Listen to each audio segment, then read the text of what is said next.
전망 좋은 방. 에드워드 모건 포스터 지음. 제1장 베르톨리니 여관. 시뇨라가 전망 좋은 방을 약속했잖니. 샬롯 바틀렛 아가씨가 말했다. 그 말에 루시는 살짝 입을 내밀었다. 처음 창문을 열었을 때 그녀는 깊은 실망을 감추지 못했다. 그들의 방은 아르노강이 아니라 답답한 안뜰을 향해 있었다. 빨래가 걸린 밧줄, 벽에 금이 간 회반죽, 그리고 맞은편 방 창문들만 보일 뿐이었다. 그래도 괜찮아요. 루시는 애써 밝게 말했다. 큰일은 아니잖아요. 방 자체는 예쁘고 햇빛도 들어오는데요. 하지만 샬롯 아가씨는 고개를 저었다. 문제는 방이 아니야, 루시. 원칙의 문제지. 나는 편지에 분명히 썼어. 전망 좋은 방을 부탁드립니다라고. 그런데 이게 우리가 받은 결과야. 그녀는 창문을 손가락으로 가리켰다. 자, 내 눈으로 봐. 이게 전망이니? 루시는 순순히 창가로 다가갔다. 그녀는 벽 너머로 보이는 회색 지붕과 좁은 하늘 한 조각을 바라보았다. 확실히 멋진 풍경은 아니네요. 봐. 내가 틀리지 않았잖니. 샬롯 아가씨는 단호하게 말했다. 건너편 방들은 다 강 쪽을 향하고 있잖아. 우린 분명 제일 구석지고 제일 후진 방을 받은 거야. 루시는 그 말에 어깨를 으쓱했다. 그래도 그냥 시뇨라에게 말해보면 되잖아요. 샬롯 아가씨가 입술을 다물었다. 그녀는 절대로 그런 소란스러운 일을 좋아하지 않았다. 그 순간 뒤에서 낮고 거친 목소리가 들려왔다. 실례합니다. 두 사람이 동시에 돌아보았다. 식당 쪽 테이블에 앉아있던 노신사가 자리에서 일어나 있었다. 그 옆에는 젊은 남자가 앉아 있었는데 그는 말없이 어딘가 사색적인 눈빛으로 그들을 바라보고 있었다. 전망 좋은 방을 원하신다고요? 노신사가 말했다. 그럼 제 아들과 제가 쓰는 방을 바꿔드리겠습니다. 우린 강이 보이는 방을 쓰고 있는데 숙녀분들이라면 그 방을 더 좋아하시겠죠. 샬롯 아가씨는 얼어붙은 듯 굳었다. 그건 그럴 수 없습니다. 그녀의 목소리는 차갑고 단호했다. 왜요? 노신사가 순진하게 물었다. 여러분이 좋은 걸 보면 우리도 기분이 좋을 테니까요. 그 말은 너무도 솔직해서 식당 안의 다른 손님들까지 조용해졌다. 루시는 조금 놀랐지만 그의 눈빛에서 진심이 느껴져 마음이 흔들렸다. 그러나 샬롯 아가씨는 얼굴을 붉히며 말했다. 그런 제안은 부적절합니다. 그녀는 루시의 팔을 잡고 자리에서 일어섰다. 이 문제는 시뇨라에게 직접 이야기하죠. 두 사람은 서둘러 식당을 나섰다. 그때 루시는 뒤에서 조용히 들려오는 목소리를 들었다. 아버지, 그렇게 말씀하시면 안 돼요. 젊은이가 낮게 말했다. 노신사는 고개를 숙이며 중얼거렸다. 난 친절하려고 한 건데. 저녁 식사 시간이 되자 루시와 샬롯 아가씨는 여전히 그 일로 기분이 가라앉아 있었다. 그들은 조용히 식당으로 내려갔고 다른 투숙객들이 속삭이듯 대화를 나누는 사이에 자리를 잡았다. 식탁 위에는 스프가 놓여 있었고 공기에는 포도주 향과 버터 냄새가 섞여 있었다. 식사가 한창일 때 낮에 그 말을 건넸던 노신사가 갑자기 일어나더니 손에 포도주 잔을 든 채 말했다. 여러분, 잠시만요. 그의 목소리가 식당 안을 울렸다. 이 숙소엔 영국 숙녀 두 분이 묵고 계십니다. 그분들은 전망 좋은 방을 받지 못하셨대요. 그래서 제 아들과 제가 그분들께 방을 양보하려 합니다. 그의 솔직한 선언에 순간 몇몇 사람들의 웃음이 터져나왔다. 샬롯 아가씨는 얼굴이 하얗게 질렸다. 그녀는 자리에서 일어나 냉정하게 말했다. 감사하지만 그런 일은 불가능합니다. 당신의 호의는 충분히 느꼈어요. 노신사는 잠시 그녀를 바라보다 말했다. 호의라니요? 세상은 서로 돕는 게 당연하지 않나요? 그게 그렇게 어려운 일인가요? 그의 목소리에는 꾸밈없는 진심이 담겨 있었다. 하지만 그것이야말로 샬롯 아가씨가 가장 불편해하는 것이었다. 그때 식당 구석에서 조용한 목소리가 들려왔다. 에머슨 씨는 나쁜 분이 아니에요. 그건 알렌 부인이었다. 그분은 늘 저렇게 솔직하시죠. 조금 거칠 뿐이에요. 샬롯 아가씨는 난처한 표정으로 주변을 둘러보았다. 루시는 고개를 숙였고 식당 안은 다시 조용해졌다. 잠시 후 샬롯 아가씨가 조용히 말했다. 정말 괜찮으시다면 그렇게 하지요. 노신사는 얼굴에 미소를 띄었다. 좋아요. 오늘 밤에 방을 바꿉시다. 그의 말에는 조금의 허세도 없었다. 그저 마음속에서 나온 단순한 친절이었다. 그날 밤 루시는 새 방으로 짐을 옮겼다. 창문을 열자 아르노강의 물결이 은빛으로 반짝였다. 멀리서 종소리가 들려왔다. 피렌체의 밤 공기는 부드럽고 향기로웠다. 그녀는 창가에 서서 조용히 속삭였다. 이게 바로 전망 좋은 방이구나. 그녀는 천천히 숨을 들이마셨다. 강물 냄새, 와인의 향기, 멀리서 흘러오는 노랫소리까지 모든 것이 살아있었다. 그녀는 마음속으로 느꼈다. 이 도시에는 무언가 더 큰 것이 숨쉬고 있다는 걸. 그녀는 눈을 감고 그 부드러운 공기 속에서 속삭였다. 언젠가 다시 이 밤을 떠올리겠지. 제2장 산타크로체 성당. 다음 날 아침, 피렌체의 햇살은 부드럽고 따뜻했다. 하늘은 옅은 금빛으로 물들었고 돌길 사이로 새벽 공기의 냄새가 흘렀다. 종소리가 멀리서 울려 퍼지고 거리를 지나는 사람들은 평화롭게 하루를 시작하고 있었다. 루시는 산타크로체 성당을 보러 가기로 했다. 샬롯 아가씨는 약간의 불안한 기색을 보였다. 혼자 가겠다고요? 정말 괜찮겠어요? 네, 괜찮아요. 루시는 웃으며 대답했다. 길을 잃더라도 누군가 도와줄 거예요. 여기 사람들은 친절하잖아요. 샬롯 아가씨는 여전히 걱정스러운 눈빛으로 말했다. 그래도 너무 오래 있진 말아요. 그리고 이상한 사람하고는 절대 말 섞지 말아요. 루시는 고개를 끄덕이고 숙소를 나섰다. 아침 공기는 향기로웠고 거리의 창문마다 빨래가 바람에 흔들렸다. 아이들이 학교로 달려가며 이탈리아어로 장난을 쳤다. 그녀는 그 모든 소리가 음악처럼 들렸다. 이 도시는 살아있어. 루시는 속으로 중얼거렸다. 성당으로 들어서자 찬 공기가 그녀를 감쌌다. 스테인드 글라스를 통과한 빛이 바닥에 떨어져 붉고 푸른 조각이 된 채 흔들리고 있었다. 루시는 발소리를 줄이며 천천히 걸었다. 그 아름다움은 압도적이었다. 무언가 신성한 존재가 이곳에 숨쉬고 있는 듯 했다. 그녀는 조용히 속삭였다. 이건 꿈 같아. 그 순간 뒤에서 익숙한 목소리가 들렸다. 다시 만나 뵙네요. 루시는 돌아섰다. 조지 에머슨이 그곳에 서 있었다. 그는 두 손을 주머니에 넣은 채 천천히 성당의 천장을 올려다보고 있었다. 이곳에 오셨군요. 루시가 말했다. 여긴 정말 믿을 수 없을 만큼 아름다워요. 그렇죠. 조지는 미소를 지었다. 이 도시에서는 모든 게 살아있습니다. 조각상도, 벽화도, 공기마저도. 그의 말은 단순했지만 그 안에는 루시가 느끼는 감정과 같은 떨림이 있었다. 단테가 사랑했던 여인, 베아트리체의 무덤이 여기 있어요. 그가 말했다. 그는 그녀를 단 한 번 보고 사랑했죠. 그리고 평생 그 사랑을 시로 썼어요. 루시는 그 말을 듣고 조용히 무덤을 바라보았다. 돌 위에 새겨진 이름이 햇빛을 받아 반짝였다. 그녀는 속으로 중얼거렸다. 한 번의 만남으로 평생을 바치다니. 조지는 그 옆에서 조용히 말했다. 그건 운명이죠. 어떤 사람은 그렇게 한눈에 세상을 바꾸는 사람을 만나요. 그의 목소리는 낮았지만 진심이 담겨 있었다. 루시는 얼굴이 뜨거워지는 걸 느꼈다. 그녀는 시선을 돌려 스테인드 글라스를 바라보았다. 이곳은 정말 조용하네요. 네. 하지만 그 고요함 속에 무언가가 있죠. 삶이요. 그가 대답했다. 그때 성당의 종소리가 울렸다. 깊고 묵직한 울림이 천장과 벽을 타고 번졌다.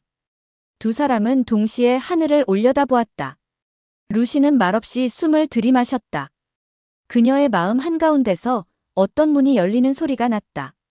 제3장 저녁 산책과 갑작스러운 일. 그날 저녁 루시는 혼자 피렌체 거리를 걷고 있었다. 샬롯 아가씨는 편지를 써야 한다며 숙소에 남았다. 루시는 스스로에게 말했다. 이 도시를 조금 더 느껴보고 싶어. 노을이 지붕 위를 붉게 물들였다. 돌길 위로 햇살이 길게 늘어지고 상점 앞에는 포도주 향이 퍼져 있었다. 거리의 악사가 리라를 켜며 노래하고 있었다. 루시는 천천히 걸었다. 그녀는 피렌체의 공기를 마시며 이 도시가 가진 자유로움을 온몸으로 느꼈다. 그러던 중 사람들의 웅성거림이 들렸다. 한쪽 골목에서 두 남자가 격하게 다투고 있었다. 말다툼이 점점 거칠어졌고 사람들이 놀라서 물러섰다.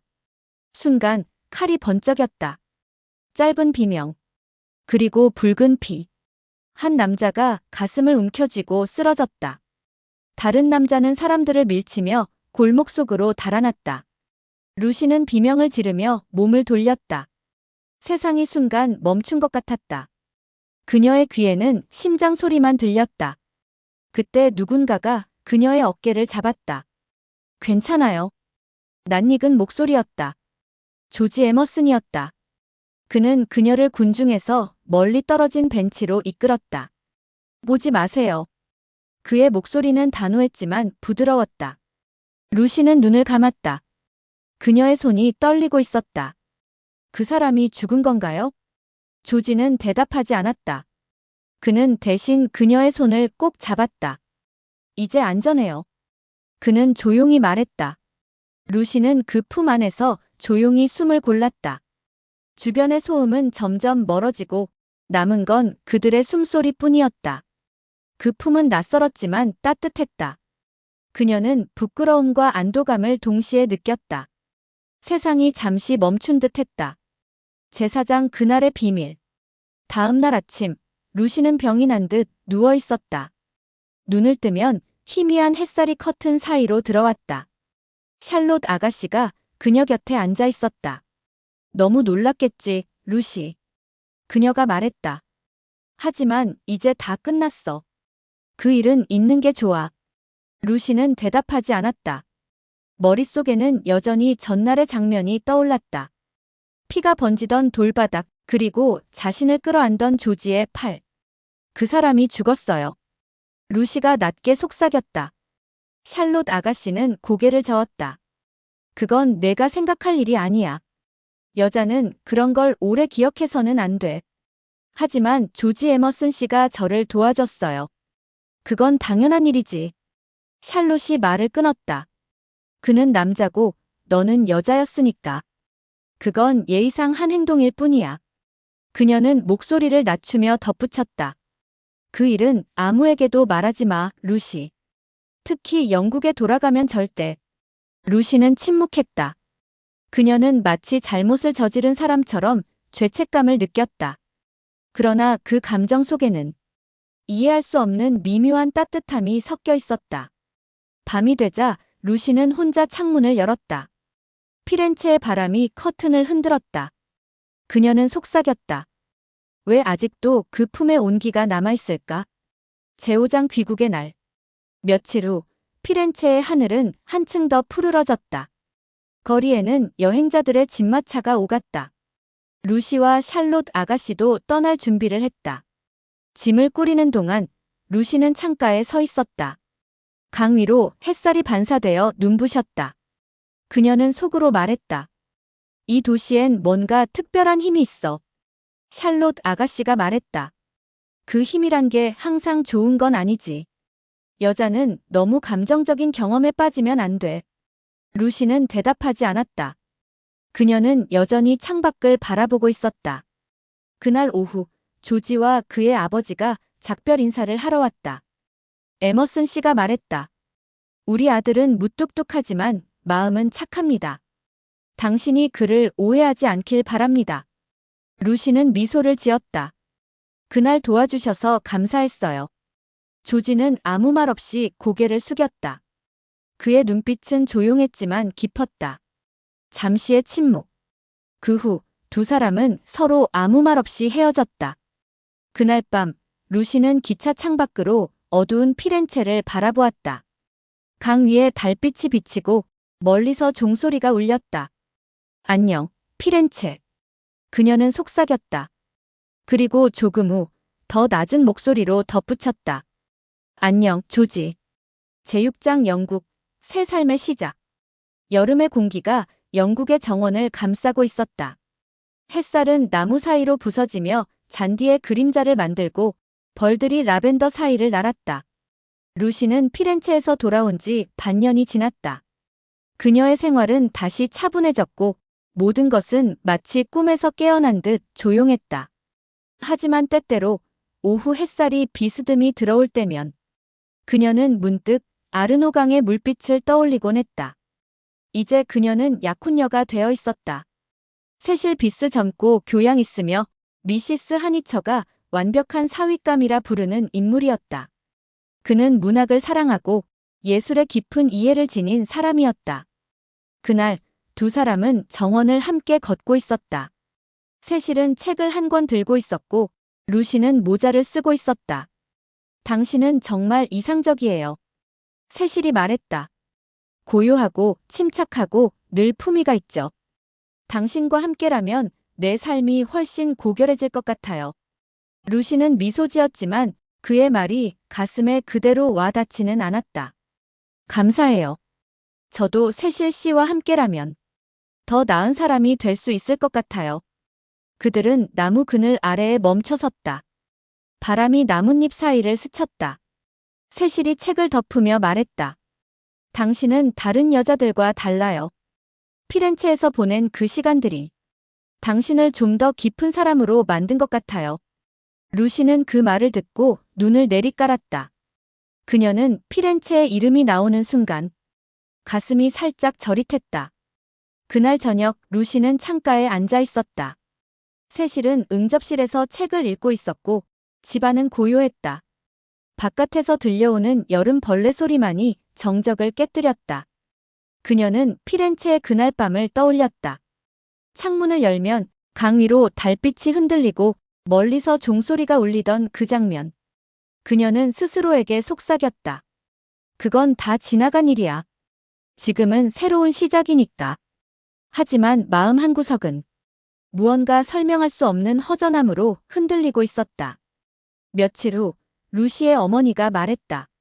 루시, 새로운 세입자가 우리 근처에 이사 온다더구나. 피렌체에서 왔다네. 이름이 에머슨이라고 하더라. 루시는 손에 들고 있던 찻잔을 떨어뜨릴 뻔했다. 왜 에머슨이요? 그래, 아버지와 아들. 둘 다 조용하고 괜찮은 사람들이래. 근처 별장을 빌렸다더구나. 루시는 숨이 막히는 듯 했다. 피렌체의 밤, 그날의 사건, 조지의 눈빛이 순식간에 떠올랐다. 어머니, 그분들은 별로 좋은 분들이 아니에요. 왜? 그냥 기억이 좋지 않아요. 미시스 하니처는 딸의 얼굴을 이상하게 바라보았다. 그럼 너무 염려 말자꾸나. 이웃이니까 인사만 하면 되지. 며칠 뒤 루시는 세실과 함께 정원을 걷고 있었다. 담장 너머로 두 남자가 보였다. 에머슨 부자였다. 에머슨 씨는 모자를 벗으며 인사했다. 좋은 오후입니다. 루시는 잠시 멈췄다. 조지 에머슨의 시선이 그녀를 향했다. 그 눈빛에는 그날의 기억이 고요히 남아있었다. 세실이 먼저 말을 이었다. 반갑습니다. 서리에 온 걸 환영합니다. 고맙습니다. 에머슨 씨가 말했다. 여긴 공기가 맑군요. 피렌체와는 아주 다르지만요. 루시는 아무 말도 하지 못했다. 세실이 그녀의 팔을 잡았다. 루시, 인사해야지. 안녕하세요. 그녀의 목소리는 낮고 떨렸다. 조지는 짧게 고개를 숙였다. 그의 눈은 말없이 그녀를 바라보았다. 그날 밤 루시는 잠을 이루지 못했다. 머릿속은 복잡했다. 그녀는 스스로에게 말했다. 이건 우연일 뿐이야. 세상은 좁으니까 그럴 수도 있잖아. 하지만 마음은 그녀의 말을 믿지 않았다. 그녀는 창문을 열고 밤 공기를 들이마셨다. 달빛이 정원 위로 부드럽게 내리고 있었다. 제7장 다시 찾아온 그림자. 며칠 뒤 하니처 가에서는 에머슨 부자를 초대해 차를 대접했다. 세실의 제안이었다. 이웃이니 인사를 나누는 게 예의죠. 그의 말에 미시스 하니처도 동의했다. 루시는 그 소식을 듣고 숨이 막혔다. 하지만 거절할 이유를 찾을 수 없었다. 그날 오후 그들은 응접실에서 마주 앉았다. 에머슨 씨는 밝은 미소를 지으며 대화를 이어갔다. 그의 말투는 솔직했고 가식이라고는 찾아볼 수 없었다. 서리는 참 조용하네요. 사람들도 친절하고요. 세실은 미소를 지었다. 그래서 저도 이곳을 좋아합니다. 고요하고 사고할 시간이 많으니까요. 에머슨 씨는 잠시 그를 바라보다 말했다. 젊은이는 고요보다 열정을 더 사랑해야 하는 법이에요. 세실은 애써 웃었지만 그 말은 어딘가 신경을 건드렸다. 조지는 말없이 차잔을 들고 있었다. 루시는 그를 바라보다가 시선을 돌렸다. 그녀의 심장은 점점 빨리 뛰고 있었다. 그날 밤 루시는 잠을 이루지 못했다. 그녀는 다시금 피렌체의 그날 밤을 떠올렸다. 도망칠 수도 완전히 잊을 수도 없는 기억이었다. 그녀는 눈을 감고 중얼거렸다. 왜 다시 나타난 걸까? 이건 분명 시험이야. 제8장 진실의 틈. 며칠 후 세실은 루시를 위해 작은 피크닉을 계획했다. 그녀의 가족, 몇몇 친구들, 그리고 새 이웃인 에머슨 부자도 초대됐다. 루시는 차 안에서 내내 불안했다. 조지를 마주할 생각만으로도 가슴이 두근거렸다. 그날 들판은 햇살로 가득했고 바람은 향긋했다. 사람들은 웃고 포도주를 마시며 담소를 나누었다. 조지는 멀찍이 서서 나무 그림자 아래 있었다. 루시는 그를 보지 않으려 했지만 눈길은 자꾸 그쪽으로 향했다. 루시. 조지가 그녀에게 다가와 말했다. 당신은 변했어요. 그건 좋은 의미인가요? 나쁜 의미인가요? 루시가 물었다. 당신은 여전히 아름답지만 마음은 다쳐버렸어요. 그녀는 대답하지 못했다. 그때 멀리서 새실이 부르는 소리가 들렸다. 루시는 황급히 돌아섰다. 피크닉이 한창이었다. 사람들은 들판에서 웃고 포도주를 나누며 영국 여름의 한가로운 오후를 즐기고 있었다. 루시는 새실 옆에 앉아 있었지만 그녀의 마음은 평화롭지 않았다. 조지 에머슨이 가까이에 있었다. 그녀는 그를 보지 않으려 애썼지만 시선은 자꾸 그를 향했다. 세실은 그녀에게 책을 읽어주고 있었다. 그는 문학적인 구절을 낭독하며 자신의 목소리와 지성에 만족하는 듯 했다. 그러나 루시는 한 단어도 귀에 들어오지 않았다. 그녀의 시선이 다시 그를 찾았다. 조지는 멀리 나무 그림자 속에 서 있었다. 햇살이 그의 어깨에 부드럽게 내려앉고 있었다. 그 순간 세실이 말했다. 루시, 당신은 참 고요하군요. 그 말에 루시는 갑자기 현실로 돌아왔다. 죄송해요. 조금 멍해졌어요. 무슨 생각을 하고 있었죠? 아무것도요. 그녀는 서둘러 웃었다. 그냥 오늘 날씨가 좋아서요. 세실은 고개를 끄덕였다. 맞아요. 이런 날씨는 거의 신의 선물이죠. 하지만 그 순간 조지가 그녀 쪽으로 걸어왔다. 그녀의 심장이 세차게 뛰었다. 이 근처엔 절벽길이 있어요. 그가 말했다. 바람이 정말 좋아요. 같이 가보시겠어요? 루시는 잠시 망설였다. 세실이 눈썹을 찡그렸다. 루시, 너무 멀리 가지 말아요. 금방 다녀올게요. 그녀는 짧게 대답했다. 바람이 불었다. 두 사람은 절벽길을 따라 걸었다. 푸른 들판과 하얀 구름, 멀리 보이는 작은 교회 첨탑. 조지가 조용히 말했다. 피렌체에서의 일을 잊었나요? 루시는 걸음을 멈췄다. 그건 과거예요. 당신은 정말 그렇게 믿어요? 믿으려고 해요. 그녀는 목소리를 낮췄다. 그날의 일은 실수였어요. 그건 실수가 아니었어요. 그가 단호히 말했다. 그건 진실이었어요. 루시는 숨을 삼켰다. 그만 말해요. 조지는 다가와 말했다. 나는 당신을 사랑해요. 그건 부끄러운 일이 아니에요. 루시는 얼굴이 붉게 물들었다. 부탁이에요. 이런 말은 다시 하지 말아요. 그녀는 급히 뒤돌아 걸었다. 조지는 말없이 그 자리에 서 있었다. 멀리서 세실의 웃음소리가 들려왔다. 그녀는 그 소리를 들으며 마음속이 무겁게 가라앉는 걸 느꼈다. 제구장 세실의 그림자. 며칠 후 루시는 점점 불안해졌다.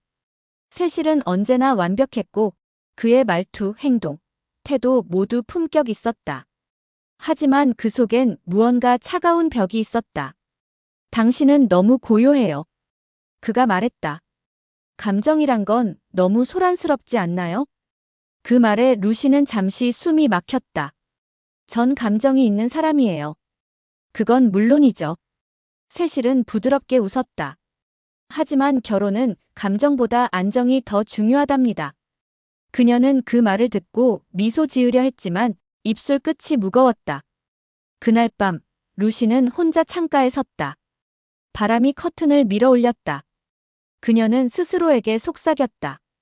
정말 내가 세실을 사랑하는 걸까? 며칠 뒤 세실은 루시를 데리고 마을 도서관으로 갔다. 그곳에서 우연히 에머슨 부자를 만났다.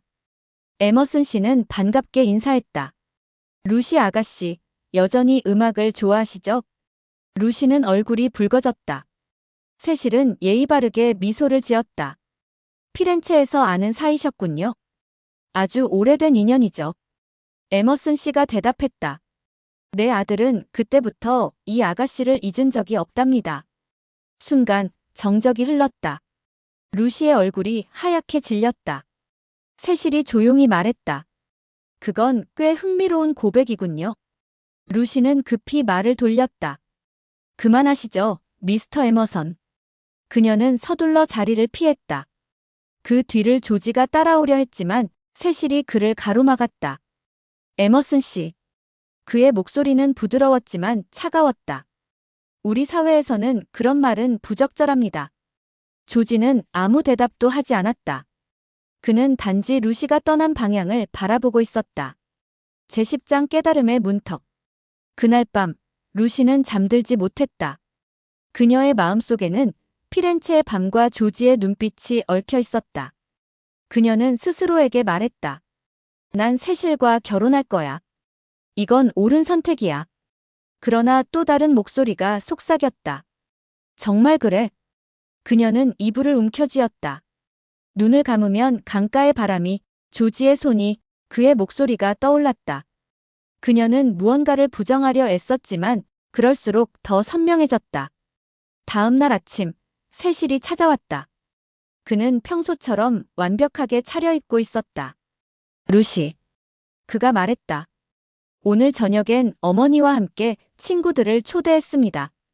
우리의 약혼을 공식적으로 알릴 때가 됐어요. 그녀는 고개를 끄덕였지만 목소리가 나오지 않았다. 그가 떠난 뒤 루시는 창가에 앉아 있었다. 바람이 불었다. 그녀는 속삭였다. 나는 왜 이렇게 행복하지 않을까? 그 순간 문이 열리고 조지가 들어섰다. 그의 얼굴에는 진심이, 눈에는 결의가 담겨 있었다. 루시. 그가 말했다. 난 떠나기 전에 한 번만 더 말해야겠어요. 난 당신을 사랑합니다. 루시는 손으로 얼굴을 가렸다. 그만요. 당신은 날 불행하게 만들고 있어요. 아니요. 그가 말했다. 당신이 지금 불행한 이유는 나 때문이 아니라 진짜 자신을 속이고 있기 때문이에요. 그 말에 루시는 눈을 떴다. 당신은 나를 이해하지 못해요. 오히려 당신이 자신을 이해하지 못하죠. 둘은 잠시 서로를 바라보았다. 공기가 무겁게 흘렀다. 제발 떠나주세요. 루시가 말했다. 조지는 그녀를 바라보다가 조용히 고개를 끄덕였다. 그는 아무 말 없이 떠났다. 문이 닫히자 루시는 그대로 자리에 주저앉았다. 눈물이 흘렀다. 이제 모든 게 끝났어. 하지만 마음 깊은 곳에서는 이건 끝이 아니라 시작일지도 모른다는 조용한 속삭임이 들려왔다. 조지가 떠난 뒤 루시는 멍하니 그 자리에 앉아 있었다. 방 안은 조용했고 시계 초침 소리만 들렸다. 그녀는 자신이 무언가를 잃었다는 사실을 알았지만 그게 무엇인지는 명확히 알 수 없었다. 그녀는 결심했다. 이제 정말 잊어야 해. 나는 세실과 결혼할 거야. 그녀는 그날 저녁 세실을 만났다. 세실은 언제나처럼 완벽하게 차려입고 있었다. 루시, 무슨 일이 있었나요? 그가 물었다. 얼굴이 조금 창백해 보이네요. 괜찮아요. 단지 요즘 조금 피곤해서 그래요. 세실은 그녀의 손을 잡았다. 당신은 너무 예민해요. 당신은 단단한 보호가 필요해요. 결혼하면 모든 게 안정될 거예요. 그의 말은 다정했지만 루시의 마음엔 이상한 불편함이 피어올랐다. 그녀는 속으로 말했다. 나는 보호받고 싶은 게 아니라 숨쉬고 싶을 뿐인데. 제11장 약혼의 그림자. 시간은 흐르고 결혼식은 점점 다가왔다. 마을 사람들은 루시와 세실을 축하했다. 두 사람은 이상적인 커플로 보였다. 그러나 루시의 마음은 점점 더 무거워졌다. 그녀는 세실이 자신을 사랑하기보다 자신의 이상 속의 루시를 사랑하고 있다는 걸 느꼈다. 그는 그녀를 여인이라기보다 자신의 예술품처럼 대했다. 그녀가 웃을 때면 정말 조용하고 고상하군요. 라 했고 그녀가 말이 없을 때면 그 침묵이 아름답다. 라고 했다. 하지만 루시는 점점 더 숨이 막혔다. 어느 날 오후 루시는 마을 근처 들판을 걷고 있었다. 그녀는 우연히 조지를 마주쳤다. 그는 짙은 회색 옷을 입고 있었고 그 눈빛엔 여전히 고요한 슬픔이 있었다. 다시 만나서 반가워요. 그가 말했다. 당신은 잘 지냈나요? 네, 물론이에요. 그녀가 대답했다. 그 말을 믿어야겠죠. 조지는 부드럽게 웃었다. 당신은 여전히 자신을 속이고 있어요. 전 아무것도 속이지 않았어요. 그럼 나를 봐요. 그가 한 발 다가섰다. 당신의 눈은 진실을 알고 있어요. 루시는 뒤로 물러섰다. 그만해요, 조지. 우리 사이엔 아무 일도 없었어요. 그렇다면 왜 아직도 나를 두려워하죠? 그녀는 대답하지 못했다. 그의 시선은 너무도 진심이었다. 당신이 지금과 같은 삶을 선택한다면 언젠가 후회할 거예요. 그건 사랑이 아니라 타협이에요. 그 말에 루시는 몸을 돌려 걸어갔다. 눈가가 뜨겁게 젖었다. 제12장 바람 속의 진실. 결혼식은 한 달 앞으로 다가왔다. 세실은 점점 더 예민해졌고 루시는 무기력해졌다. 어느 날 그는 그녀에게 이렇게 말했다. 루시, 당신은 조금 더 나은 교양을 쌓아야 해요. 결혼 후엔 더 세련된 세계를 보여드릴 테니까요. 그 말에 루시는 조용히 고개를 끄덕였지만 그녀의 가슴은 서서히 차가워지고 있었다. 그날 밤 그녀는 꿈을 꾸었다. 푸른 강가, 햇살, 그리고 조지의 눈빛. 그녀는 꿈속에서도 숨이 막혔다. 아침에 눈을 뜬 그녀는 결심했다. 이건 더 이상 사랑이 아니야. 이건 틀 속의 삶이야. 며칠 뒤 세실이 찾아왔다. 루시, 어머니께서 런던으로 가시자고 하셨어요. 결혼 준비를 본격적으로 시작해야죠. 그녀는 그 말을 듣고 고개를 저었다. 세실, 우리 결혼 잠시 미루면 안 될까요? 미룬다니요? 그는 놀란 눈으로 그녀를 바라보았다. 갑자기 왜 그래요? 루시는 손을 모았다. 그냥 내가 아직 준비가 안 된 것 같아요. 세실은 웃었다. 그건 단순한 불안감이에요. 모든 신부들이 그렇죠. 그녀는 아무 말도 하지 않았다. 그의 말이 맞을 수도 있었다. 하지만 마음속 깊은 곳에서 어떤 확신이 일어났다. 나는 이 결혼을 하면 안 돼. 제13장 결단. 며칠 뒤 루시는 세실과의 약혼을 파기했다. 그녀는 편지를 써서 그에게 전했다. 손이 떨렸고 종이에 눈물이 떨어졌다. 세실은 편지를 읽은 후 잠시 말이 없었다. 그리고는 짧게 말했다. 이건 충동이에요. 당신은 감정에 휘둘리고 있어요. 루시는 고개를 저었다. 아니에요. 이건 제 생애에서 처음으로 스스로 내린 결정이에요. 세실은 아무 말도 하지 않았다. 그는 조용히 방을 나섰다. 문이 닫히자 루시는 긴 한숨을 내쉬었다. 눈물이 흘렀다. 그러나 그 눈물 속에는 해방감이 섞여 있었다. 그날 밤 그녀는 피아노 앞에 앉았다. 손끝이 떨렸지만 오랜만에 마음이 열렸다. 음악은 부드럽고 자유로웠다. 그녀는 피렌체에서 처음 피아노를 쳤던 날을 떠올렸다. 이제 나는 다시 내 길을 찾아야 해. 제14장 고요한 마을에서 약혼이 깨진 뒤 루시는 몇 주 동안 깊은 침묵 속에 있었다. 집안은 조용했지만 공기는 무겁게 가라앉아 있었다. 어머니는 딸이 결혼을 취소한 사실을 이해하지 못했다. 루시, 도대체 왜 그러니? 세실은 훌륭한 청년이야. 그건 알아요, 어머니. 하지만 그건 제 마음이 원한 게 아니었어요. 마음. 여자에게 중요한 건 마음보다 안정이야. 루시는 그 말을 듣고 조용히 웃었다. 전 이제 그걸 믿지 않아요. 그녀는 피아노로 돌아갔다.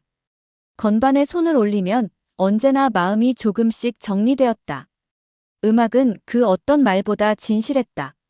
며칠 뒤 가족 친구인 알렌 부인이 찾아왔다. 그녀는 루시의 손을 잡고 말했다. 세상은 너를 오해할지도 몰라, 루시. 하지만 진실은 시간이 지나면 드러나게 되어 있어. 저는 그냥 조용히 살고 싶어요. 조용함 속에 진실이 숨으면 안 돼. 알렌 부인은 눈빛을 빛냈다. 넌 자유로워졌어. 그건 부끄러운 일이 아니라 축복이란다. 루시는 그 말을 듣고 처음으로 마음이 조금 가벼워졌다. 그녀는 창문을 열고 바람을 들이마셨다.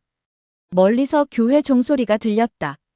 제15장 다시 만난 사람들. 여름이 끝나갈 무렵 루시는 어머니와 함께 친구 집을 방문했다. 그곳은 잉글랜드 남쪽의 조용한 시골 마을이었다. 햇살은 부드럽고 공기는 향기로웠다. 루시는 도서관에서 책을 고르다 우연히 한 목소리를 들었다. 낯익은 음색이었다. 조지 에머슨이었다.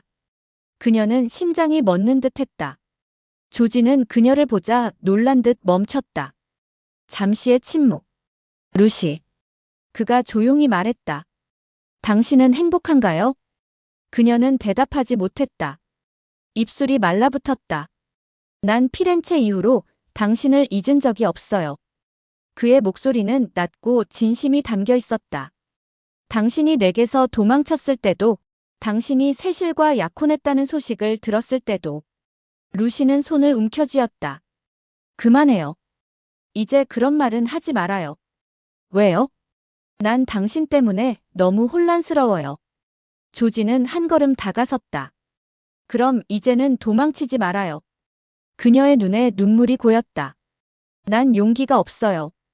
용기란 두려움이 없는 게 아니라 두려움 속에서도 진실을 택하는 거예요. 그 말에 루시는 고개를 돌렸다. 그녀의 가슴이 세차게 뛰고 있었다. 제16장 세상의 시선. 조지의 존재는 루시의 마음을 흔들었지만 주변의 시선은 여전히 무거웠다. 어머니는 걱정스러운 표정으로 말했다. 루시, 너 그 청년과는 다시는 만나지 마라. 사람들이 뭐라고 하겠니? 사람들의 말이 뭐가 중요해요? 세상은 그렇게 단순하지 않아. 루시는 대답하지 않았다. 그녀는 알렌 부인의 말이 떠올랐다. 진실은 숨으면 안 돼. 그날 밤 루시는 거울 앞에 앉아 자신을 바라보았다. 그녀의 얼굴은 예전보다 단단해 보였다. 이제 그녀는 더 이상 순응하지 않는 소녀가 아니었다. 제17장 마음의 방향. 며칠 뒤 루시는 산책을 나갔다. 하늘은 맑았고 바람은 부드러웠다. 그녀는 호숫가 근처에서 조지를 만났다. 둘은 말없이 걸었다. 조지는 잠시 멈춰 그녀를 바라보았다.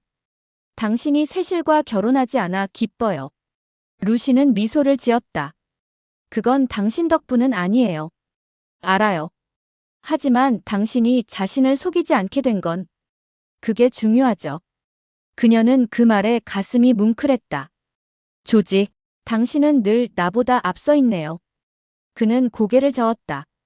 아니요, 루시. 나는 단지 당신을 기다렸어요. 그 말에 루시는 눈을 감았다. 그녀는 마음속에서 뭔가 녹아내리는 것을 느꼈다. 제18장 새로운 문이 열리다. 며칠 후 루시는 가족에게 말했다. 저 피렌체로 다시 가겠어요. 피렌체? 어머니가 놀라 물었다. 거긴 너무 멀잖니. 그곳은 제 인생이 시작된 곳이에요. 그녀는 단호히 말했다. 가족은 반대했지만 이번엔 누구도 그녀를 막을 수 없었다. 루시는 피렌체로 돌아가는 기차에 올랐다. 창밖으로 스치는 풍경이 점점 낯설고 그러면서도 익숙했다. 나는 이제 내 길을 가는 거야. 제19장 전망 좋은 방. 피렌체. 그녀가 처음 그곳을 보았던 날처럼 햇살은 여전히 따뜻했고 아르노 강은 여전히 은빛으로 빛나고 있었다. 루시는 베르톨리니 여관의 낡은 창가에 섰다. 그 옆에는 조지가 있었다. 그의 손이 그녀의 손을 감싸고 있었다. 기억나요? 그가 말했다. 처음 우리가 이곳에 왔을 때. 루시는 고개를 끄덕였다. 그때 나는 세상을 몰랐어요. 이젠 알겠죠? 조금은요. 그녀가 웃었다. 그들은 창문을 열었다. 바람이 커튼을 스쳤고 햇살이 두 사람의 얼굴 위에 부드럽게 내리쬐었다. 멀리서 종소리가 울렸다. 그녀는 조용히 속삭였다. 이제야 진짜 전망이 보이네요. 조지가 웃으며 말했다. 이건 단순한 창밖의 풍경이 아니에요. 당신의 마음이 열린 거예요. 루시는 그의 어깨에 기대었다. 피렌체의 바람이 그들의 머리카락을 스쳤다. 세상은 여전히 복잡하고 삶은 여전히 불완전했지만 그 순간만큼은 완벽했다. 그녀는 눈을 감고 속삭였다.